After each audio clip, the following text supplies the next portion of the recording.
안녕하세요. 지난 시간까지 우리는 화학의 첫걸음에 관해서 공부를 했습니다. 이 시간부터는 2단원 원자의 세계에 관해서 공부하고자 합니다. 화학은 크게 4개의 단원으로 구성되어 있죠. 그래서 1단원은 화학의 첫걸음이고 2단원은 원자의 세계입니다. 1단원에 비해서 2단원은 조금 쉬울 수도 있고 경우에 따라서는 어려운 부분도 존재합니다. 잘 듣고 따라와 주시길 부탁을 드리겠습니다.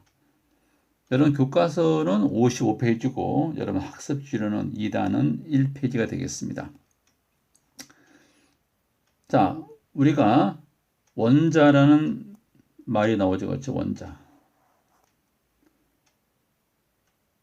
자, 원자의 구성 입자 이렇게 나오고 있습니다.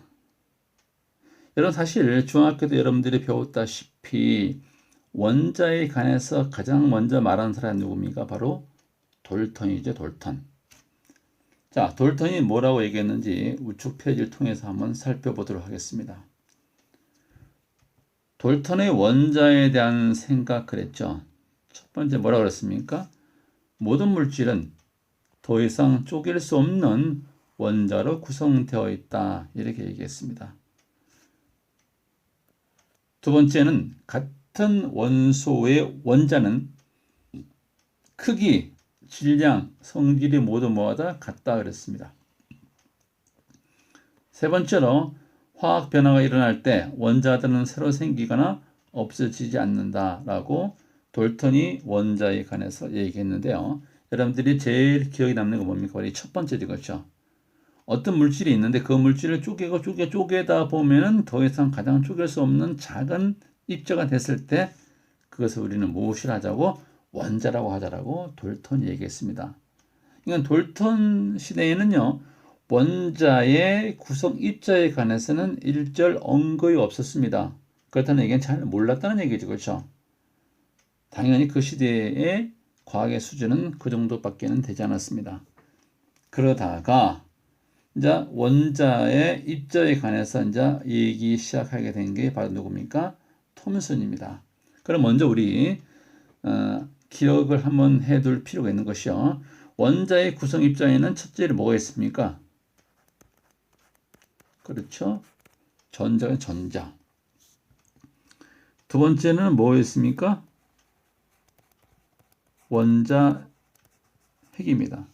크게 원자는 전자와 원자 핵으로 이루어져 있습니다.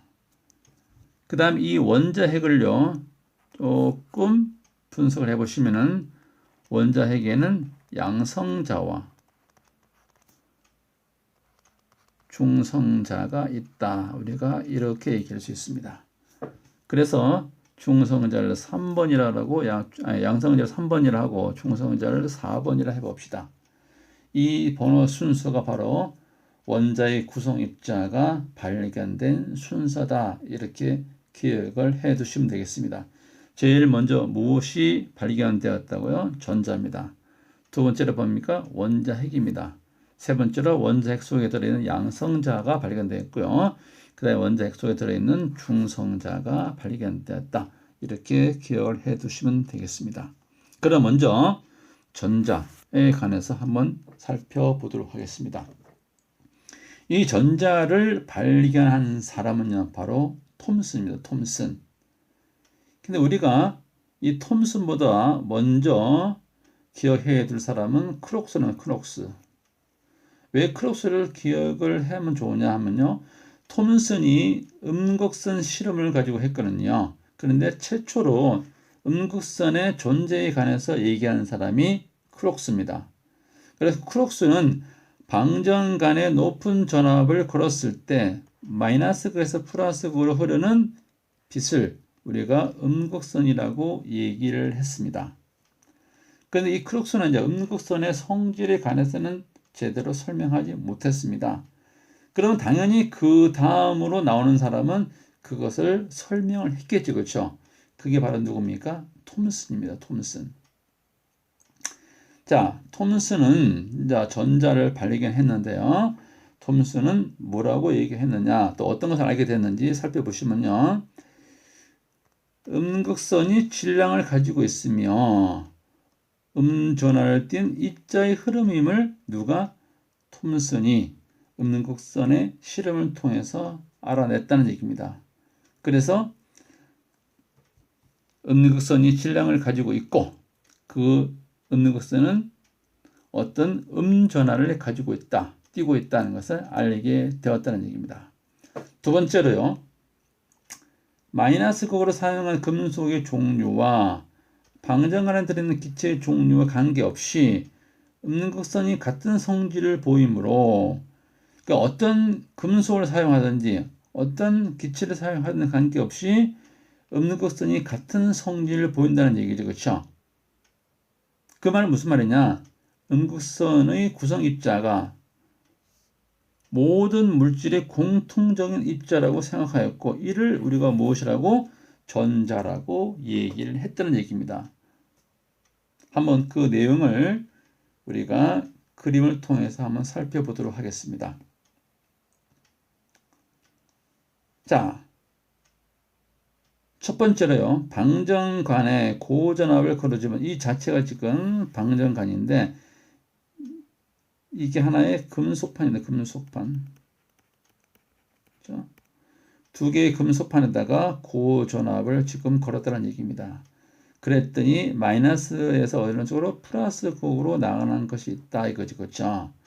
이것을 무엇이라고 하냐고 우리가 음극선이다라는 얘기를 해드렸습니다. 그러면은 이 음극선은 어떠한 성질을 띠고 있는지를 우리가 살펴보았습니다. 그래서 이 세 가지는요, 꼭 기억을 해 두었으면 좋겠습니다. 뭘 기억하느냐? 이 그림이 나타나고자 하는 전자의 성질을 그림과 함께 꼭 기억을 해 두라는 얘기입니다. 첫 번째, 여기다가 이렇게 플러스 마이너스를 걸어놨습니다. 즉 우리가 이제 전기장이라고 그러는데요. 마이너스 극하고 플러스 극을 걸었을 때 여기서 나오던 이 음극선이 어느 쪽으로 휘어졌더라 이겁니까? 이 플러스 극 있는 쪽으로 휘어졌다는 얘기입니다. 플러스 극 쪽으로 누가 휘어졌겠습니까? 당연히 뭐겠습니까? 음전하를 띠는 거구나. 음전하. 누가? 바로 음극선이 바로 뭐야? 음전하를 띈다. 왜? 플러스 극쪽으로 휘어주는 것을 봤을 때는 얘기입니다. 그래서 이 그림을 통해서 우리가 음극선은 뭘 띄고 있다고? 음전하를 띄고 있다는 것을 우리가 알아냈다 하는 정도만 기억해 두시면 되겠습니다. 두 번째 그림은요. 이 중간에다가 이 장애물을 그려 장애물을 여기 지금 십자가죠. 그렇죠? 그래서 음극선이 가는데 중간에 장애물을 걸어놨다. 그랬더니 뒤에 이 장애물과 똑같은 그림자가 생겼다는 얘기입니다. 음극선은 뭐였다고? 직진했구나. 직진. 그 음극선은 직진하려고 하는 성질이 있다 하는 것을 우리가 알게 되었다는 얘기입니다. 세 번째, 이번에는 중간에다가 바람개비를 넣어서 바람개비. 그랬더니 이 바람개비가 뭐하더라 이겁니까? 회전하더라. 회전. 왜 회전을 할까요? 누군가가 가서 때렸지. 그렇죠? 때렸으니까 얘가 회전했겠죠. 즉 음극선은 무엇을 가지고 있다고? 질량을 가지고 있는 입자의 흐름이다 이런 얘기입니다. 자, 다시 한번 정리를 하겠습니다. 첫 번째 그림에서는요, 마이너스 극에서 플러스 극으로 나오는 뭔가 있었는데 이것을 우리가 음극선이라고 얘기했다 이거지. 그렇죠? 그래서 이 금속판이 우리가 아까 내용에 봤다시피 어떠한 종류인지는 관계없습니다. 그리고 이 안에 약간의 기체가 들어있는데요. 기체의 종류에도 관계가 없다? 없이, 그렇죠? 없이 마이너스에서 플러스로 흐르는 것이 있다. 이를 우리가 무엇이 한다고? 음극선이다는 얘기를 했다 이거죠. 그렇죠? 그래서 이 음극선은 어떤 성질을 띠고 있는지 실험을 해보았습니다. 첫 번째 실험, 통해서 우리가 무엇을 전환을 띄고 있구나. 이 그림 기억하시고요. 두 번째, 음극선을 뭐한다? 직진한다. 그림을 기억하시면 되겠습니다. 세 번째, 질량을 가지고 있다. 반환기류가 돈다. 세 가지 성질 꼭 기억을 해 두시기를 부탁을 드리겠습니다. 그래서 금속판이나 기체의 종류에 관계없이 마이너스 극에서 플러스 극으로 음극선이 흐르고 있고요. 이 음극선을 이룬 입자는 원자를 구성하는 공통적인 입자라고 생각을 했고, 그래서 우리가 이를 무엇이라고 우리가 전자라고 말했다 이겁니다. 누가 얘기했습니까? 톰슨이. 그래서 이 톰슨이 이 이론을 토대로 원자는 이렇게 생겼다라고 지금 말을 했다는 얘기입니다. 즉 뭐냐? 원자가 전기적으로 중성이라는 사실을 바탕으로, 이건 이제 그 전에 미리 알려져 있다는 얘기죠. 그렇죠? 바탕으로 플러스 전하를 띠는 공모양 원자에 마이너스 전하를 띠는 전자가 박혀 있는 모형을 제안했다 이겁니다. 이 모형이 바로 톰슨의 원자 모형입니다. 우리가 이것을 이제 뭐 푸딩 모형이다. 우리가 이제 이렇게도 얘기합니다. 푸딩 모형. 다른 말로 우리가 뭐 건포도 모형이다. 건포도가 우리가 박혀 있는 모양처럼 우리가 얘기할 수 있겠죠. 그래서 플러스 전원 띠는 물질이 있고 그 중간중간에 전자가 박혀져 있을 것이다 라는 얘기를 누가 했다는 얘기입니까? 톰슨이 얘기를 했습니다. 그러니까 톰슨은 바로 이제 전자에 관해서 얘기를 한 거죠. 그렇죠? 자, 두 번째로 원자핵의 발견입니다. 원자핵의 발견. 자, 원자핵은요, 바로 러드포드라는 사람이 발견했습니다. 1911년인데요. 자, 러드포드는 뭘 가지고 실험했냐면 바로 이 알파 입자는 알파 입자. 이 알파 입자가 쉽게 말하면 이것이 알파 입자입니다. 알파 입자. 저 플러스 전하를 띄고 있죠. 그렇죠? 그래서 러더포드는 알파 입자가 플러스 전하를 띄고 있고 얘는 전자보다 무겁다는 사실도 알고 있었습니다. 그런데 얘가 속도 굉장히 빨라요. 그러니까 러더포드가 알파 입자에 관해서 우리가 이제 알고 있었던 사실은 얘네들은 이러한 양전하를 띄우고 있는 입자고 그리고 전자보다 무겁고 굉장히 빠른 속도로 움직이고 있다는 것도 러더포드는 알고 있었습니다. 그래서 러더포드는 무엇을 확인을 하려고 했냐면은 톰슨의 원자 모형을 확인을 하려고 그랬습니다. 즉 톰슨의 원자 모형 어떤 겁니까? 플러스 전을 띄는 데다가 마이너스 입자가 드문드문 이렇게 박혀져 있는 건포도 모형을 얘기했었지, 그렇죠? 그 존재를 한번 러더포드가 확인을 하고자 실험을 했더랬습니다. 그래서 어떤 실험을 했느냐? 바로 이러한 실험입니다. 이 그림 중요하니까 이 그림 꼭 알아두시기 부탁드리겠습니다. 자, 러더포드의 알파 입자. 그러니까 우리가 이것을 플러스 전하를 띠는 입자다. 이렇게 기억을 해 두시면 되겠습니다. 물론 여러분 우측에 보시면요. 알파 입자 해가지고 뭐 이렇게 헬륨 원자가 전자 두 개를 못 이룬 상태 이렇게 나와 있는데요. 그래서 헬륨 원자 핵을 의미한다. 예, 좋습니다. 어쨌든 간에 플러스 입자를 띠는 것입니다. 자, 그림을 다시 보시면요. 자, 과정을 한번 보겠습니다. 러더포드는 얇은 금속박 주위에 그림같이 형광막을 설치한 후에 플러스 전하를 띤 알파 입자를 금박에 쪼여서 알파 입자의 진로를 알아보았다 이겁니다. 자, 이게 방사성 물질이에요. 방사성 물질에서 바로 이제 알파 입자가 나옵니다. 여러분 이게 지금 현재 납상자가 되어 있죠, 그렇죠? 납으로 되어 있다는 얘기는 이쪽으로는 알파 입자가 나오지 못하게 막고 있다는 얘기입니다. 그러니까 이쪽에 여기 이쪽으로 나가게끔만 살짝 구멍을 뚫어놨겠죠, 그렇죠? 그래서 알파 입자를 이렇게 금속박에 통과시켜 봤습니다.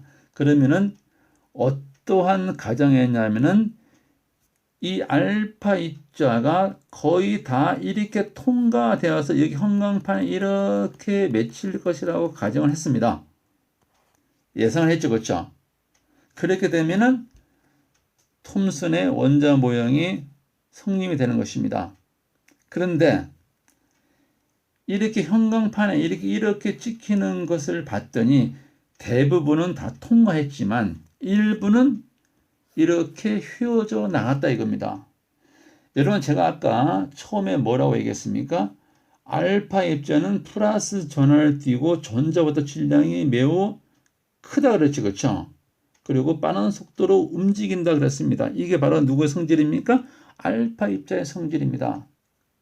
그러니까 어떤 전자 하나 정도 있는 것 정도는 그냥 밀고 나갈 수 있다는 얘기죠, 그렇죠? 그러니까 대부분 다 이렇게 통과했나요, 통과. 그런데 일부는 이렇게 튀겨져 나갔다 이겁니다. 왜 튀겨져 나갔을까요? 플러스 전하를 띠는 알파 입자가 튀겨져 나왔다? 질량도 전자보다 더 컸다? 아하, 분명히 어떠한 가운데, 그렇죠? 플러스 전하를 띠는 물질이 있겠구나 하는 것을 우리가 알 수가 있었다는 얘기입니다. 자, 다시 보시면요. 예측에 의하면요. 톰슨의 원자 모양에 근거하면 R 플러스 전하가 띄는 물질 전체에 구로 퍼져 있고 전자가 군데군데 박혀 있으므로 대부분 알파의 입자는 근 원자를 그대로 통과하고 일부의 앞자는 약간 휘어질 수도 있다는 얘기죠. 그렇죠? 왜 그렇습니까? 이 플러스 전하 때문에. 그런데 어떤 결과가 나왔느냐? 대부분 알파 입자는 얇은 금박을 통과해 직진한다 이겁니다. 왜 통과했습니까? 그렇죠. 대부분 뭐야? 빈 공간이다. 대부분 빈 공간이다. 두 번째 뭡니까? 그런데 일부는 90도 이상의 큰 각도로 튀겨져 나왔다 이겁니다. 왜 튀겨져 나왔을까요? 그렇죠. 아까 선생님 얘기한 대로 원자 중심에는 플러스 전하를 띤 무거운 입자. 왜? 알파 입자도 아까 무겁다고 그랬지 않습니까? 근데 그보다 더 무거운 입자가 모여 있을 것이다. 어떤 공간에? 좁은 공간 하나. 왜 좁은 공간이겠습니까? 대부분은 통과했으므로. 대부분 통과했으니까 대부분 빈 공간인데 어떤 조그만한 부피 속에 아주 단단한, 그렇죠? 입자가 있는데 그건 입자는 무엇을 띠고 있다고? 플러스 전하를 띠고 있겠구나 하는 생각을 했다는 얘기죠. 그렇죠? 그래서 러더포드가 뭐라고 얘기했느냐? 원자의 대부분은 빈 공간이며, 그렇죠? 그런데 원자의 중심에는 플러스 전하를 띤 질량이 매우 큰 원자에게 뭐 한다 이겁니까? 존재를 한다. 이렇게 얘기를 해드렸습니다. 자, 이 그림은 러더포드의 원자 모양의 근간 실험 결과입니다. 그래서 러더포드는 결론적으로 뭐라고 얘기했느냐? 알파 입자 산란 실험을 통해서 발견한 러더포드는 R 플러스 전하를 띤 원자의 주위를 마이너스 전하가 운동하고 있는 원자 모형을 제안을 했더랬습니다. 톰슨하고 좀 다르죠? 러더포드는 중앙에 원자 핵이라는 놈이 있는데 얘가 플러스 전하를 띄고 있고 그 주변에 전자가 운동하고 있다라는 러더포드의 원자 모형을 얘기를 한 것입니다. 그래서 이 러더포드의 원자 모형을 통해서 우리가 알 수 있는 게 뭐냐? 첫 번째, 플러스 전하를 띤 입자가 바로 원자 핵이라는 얘기죠. 그렇죠? 두 번째는 뭡니까? 부피는 매우 작다. 세 번째 뭡니까? 원자 질량의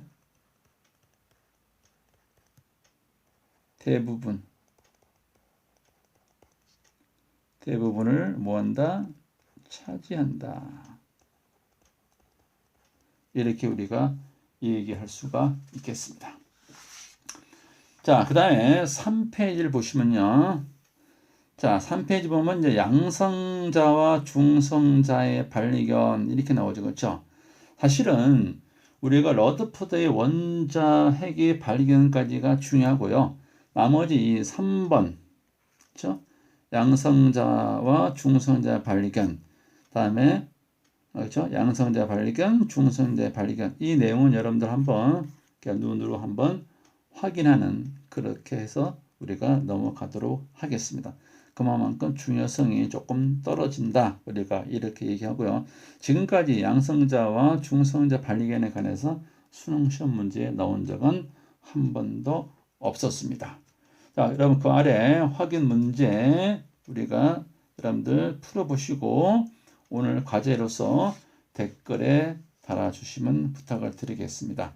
4페이지에 나와 있는 4페이지에 나와 있는 6번 문제도 여러분들 풀어보시고 같이 3, 4페이지 같이 댓글로 달아주시기를 부탁을 드리겠습니다. 자, 그 다음에 원자를 구성하는 입자의 성질이 나오는데요. 이 부분은 다음 시간에 설명을 하도록 하겠습니다. 그래서 이번 시간에는 뭐 내용은 별거 아니었지만 첫 시간에 때문에 선생님이 조금 길게 설명한 것도 있는데요. 원자의 발견 순서, 전자, 그 다음에 원자핵, 전자가 발견된 톰슨은 어떤 원리에 의해서 그래서 그 없는 것은 실험을 통해서 알 수 있는 거 세 가지 있었죠. 그렇죠? 첫째 뭡니까? 직진한다. 그다음 뭘 가지고 있다? 질량을 띠고 있다. 그다음 뭡니까? 음전환을 띠고 있다는 거. 그 세 가지. 그다음에 러더포드의 알파 입자 산란 실험에 나오게 된 동기 어떻게 예측했었고 그 결과가 어떻게 됐고 그래서 우리가 원자핵을 바탕으로 한 러더포드의 그 구조는 어떻게 생겼는지 그에 관해서 반드시 여러분들 다시 한번 복습을 해 주기를 부탁을 드리겠습니다.